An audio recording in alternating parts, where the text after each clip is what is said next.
All right, now I'm gonna cut right to the chase. The #1 way to make money on Instagram as a graphic designer is to get in front of as many people as possible. Now, how do you do that? It's simple. You have to get people with high follower counts to post your work. In fact, that's how I was able to grow my graphic design Instagram page in no time and make some good side money doing so, by doing free artwork of different rappers, different influencers, in hopes that they would like the design enough to post it, but not only repost it, but to tag me in it. I mean, if you follow me, you know the story about how I did the free tape for Soulja Boy. He posted it, he tagged me, and the next day my inbox was just full of offers. Now, you could also message people. You could camp out on the blog sites where rappers are. You could even search the link in bio tag on Instagram and message all of the artists that are posting their music. So you could do it that way, but keeping it real, that's gonna be a longer process. Now, in the past, we've even talked about digital products when it came to graphic design. And even with mixtape covers, bro, you can create like a singular design and then resell that design over and over and just customize it to whoever's buying it. And so, in the spirit of not just telling you how you can make some money with design and actually showing you how to do it as well, I'm gonna show you step by step how you could create something like that. So fire up your Photoshop and meet me on the computer. Let's go. So we are in Photoshop and we are gonna make a new document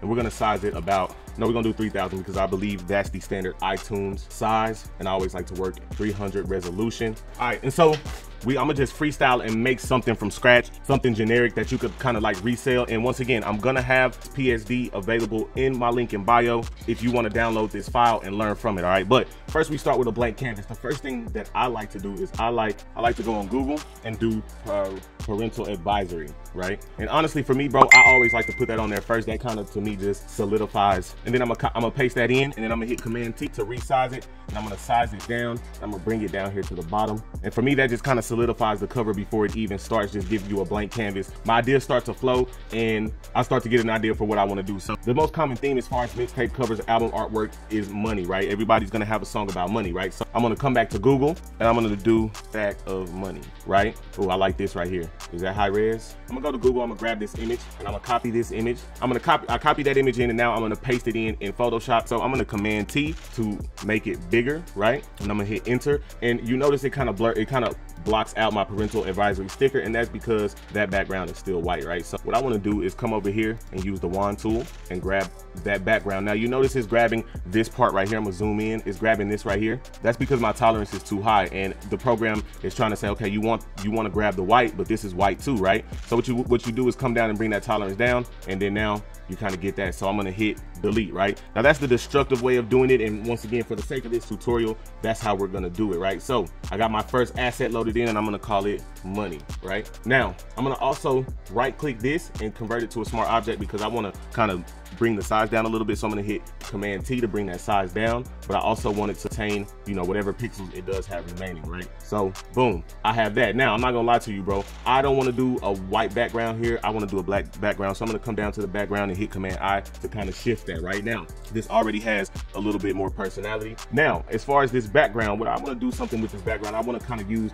a money background, a money themed background. So I'm gonna come to Google, right, and I'm gonna do Ben Franklin money, right? But what I want honestly is something with the lines, and it's similar to the perfect. This is what I need right here. It's gonna be similar to the last Photoshop tutorial I did, but I'm gonna grab this, copy it into Photoshop because it's gonna be in the background, and once again, for the sake of this tutorial, it's not gonna make too much of a difference that I'm gonna have to scale it up, and it's gonna lose some quality, right? But first of all, a couple of things are wrong here. First of all, this thing's at the top, this layer, we're gonna call it Ben Frank, and I'm gonna bring it all the way down to behind the Parental Advisory sticker. And I'm gonna come over here with Ben Frank layer selected, and I'm gonna hit Command T, and I'm gonna go scale that all the way. I want to see his eyes, right? And then boom, hit enter. Now I want to play with the levels on this because I really just want to isolate the dark lines around him, the dark lines that make his face, not the white, but the dark. The crazy part is though, and this is gonna sound complicated, but I'm gonna actually invert this by hitting Command I, by changing that all to white. Now I definitely don't want that look, so I'm gonna go ahead with the opacity down,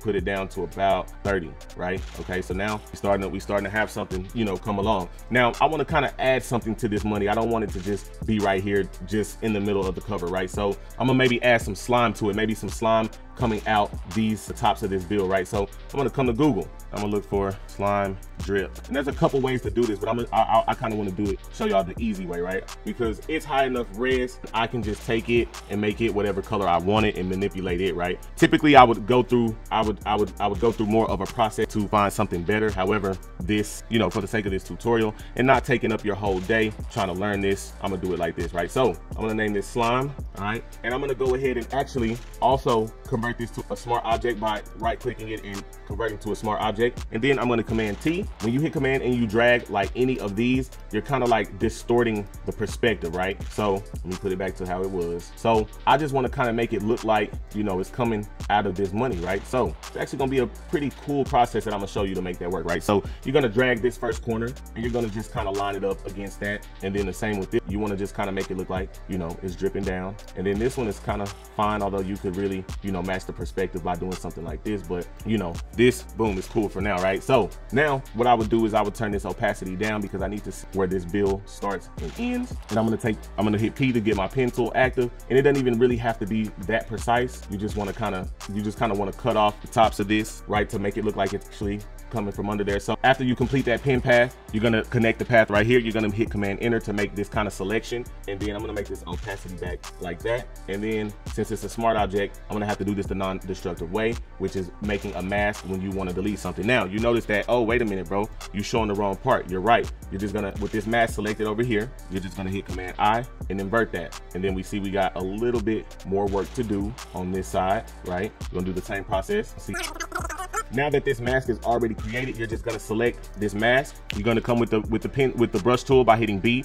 Now on this mask, notice how it's black and white, right? That's the only colors that this thing reads. Black means hide, white means show. So we're gonna come with a black brush and just brush all of this away. And I'm actually gonna do a harder brush and I'm gonna bring the side up and then boom. Still not perfect, but it's starting to have a more realistic sort of drip look coming out of this right now. Edges right here is kind of what throws it off for me. So right with this mask selected and I have my pen tool, I have my brush tool selected. And I'm gonna just kind of, you know, kind of round this off the best that I can. And I'm definitely taking that off, okay? And then boom, there's that. Now, we kind of wanna make it look like there's somewhat of a shadow under here, right? Because that'll help make it look more realistic. Also, I want to change the color on this. So I'm going to come over here to adjustments, go to hue and saturation. I'm going to hit this button right here to basically clip it. So that when you clip it, that means, hey, this layer affects only the layer below. If let's say I didn't have it clipped, then when I hit this, it'll change the color of everything, right? But I want to clip it to where boom, it's only changing the color of the drip. I want to do green slime.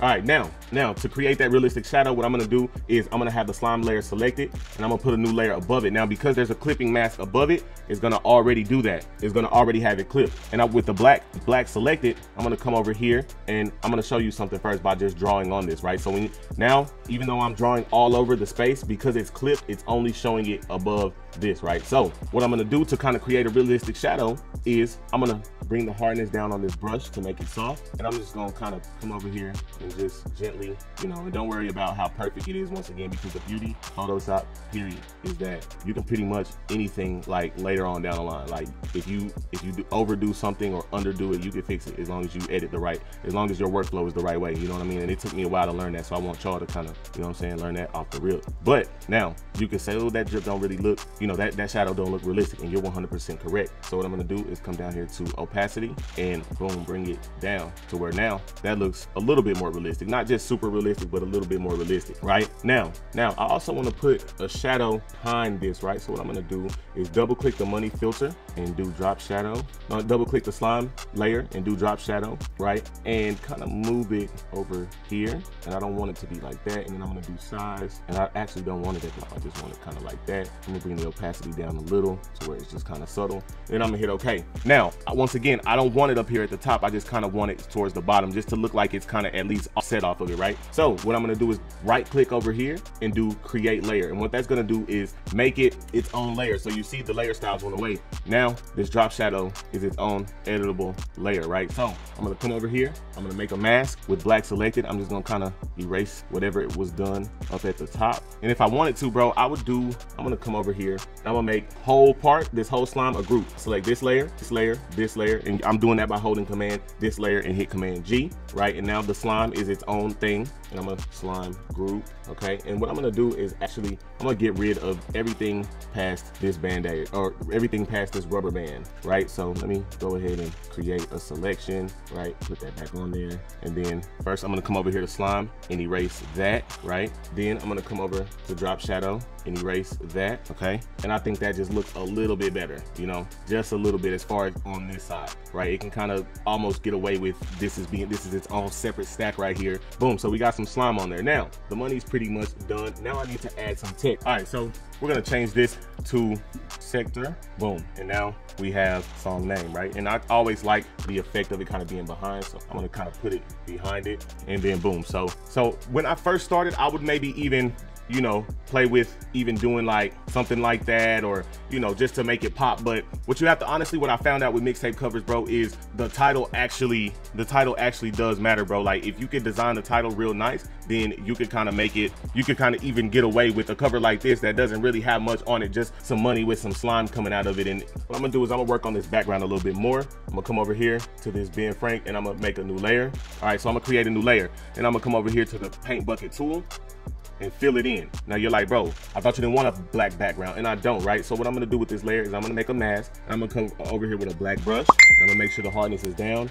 And what you do is you're gonna use the left brackets on the left brackets, and you're gonna scale that brush up, and you're gonna scale it up to about that big, and you're just gonna click about once, twice, right? And you see what that did? That kind of created, you take the background off so you can really see what that did. That kind of created like just a little shadow, you know what I mean? Just a little shadow around it, and you can kind of see it, boom, the difference, right? So now this cover is really starting to come along and look official, right? So I could probably, let's see, I would take this lime green and I might do a gradient map. Come over here and do a gradient map, and I would of course reverse that, and then I would bring the opacity down, right, just to give it kind of like a little green tint back there. And I would come up here, and that means I would lower my opacity. So you kind of see now, you know, just the effect that I'm trying to go for here, right? It's, number one, it makes this in the front pop. All right, so now let me add the artist name. Another thing, I've always found that as long as the fonts, right, like as long as the fonts match up, you could do like a clean font with this font to just give some contrast, right? And so I do maybe Bank Gothic. Oh, that's messed up. Bank Gothic, and I probably do it in white, and I do it small. This is another effect that I learned that I really like. I do it small, and then with this selected, right, with your text selected, you hold Option and then the left arrow key to kind of give it some space between the characters. And you notice over here, if you have the character panel selected, that is this attribute right here. So you can also do it by that. And that, to me, just adds some nice contrast as far as what you're reading and the way that you're seeing the text. Because for me, the one thing I noticed about all the good designs was contrast, right? And so going forward, you know me, I would probably add like a texture. So I would go to Google and type in grunge texture, and then copy that in, take it into Photoshop, and then above the top layer, just paste that in.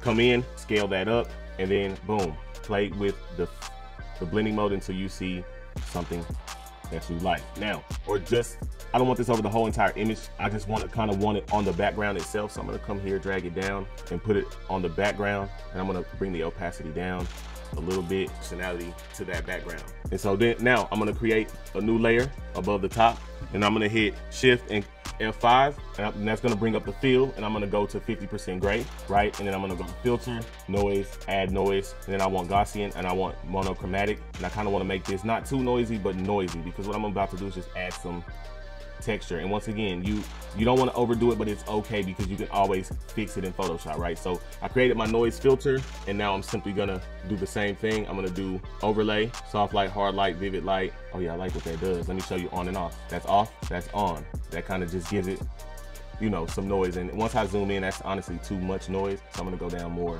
You want it to be kind of subtle, because you don't want it to just look like this. You want it to kind of be subtle a little bit like that. Let me see if you can't really tell the difference. That just kind of solidifies everything. Now with this title, all right, now, so this title, one thing I would do to make it pop is I would probably, with the layer selected and the T selected, I'd probably come over here to warp text at the top. I'd probably arch it a little bit. I'd probably arch it maybe 15, plus 15. That might be too much. I might do plus 10, right? Because I want it to just, like I said, the more personality you can add to it, the better. right? It just kind of makes it look better, right? So I'm gonna bring the artist name down a little bit as well. And it looks like it might need to be smaller. And this is where me personally, I could get into for hours tweaking and just micromanaging every part, right? So to make this pop a little more, so that kind of, you see how that kind of adds to it. Now that artist name is hugging it, right? I'm gonna bring this whole thing down a little, and I think I even want it bigger. I'm gonna size this up just, yeah, I like that. And that's down.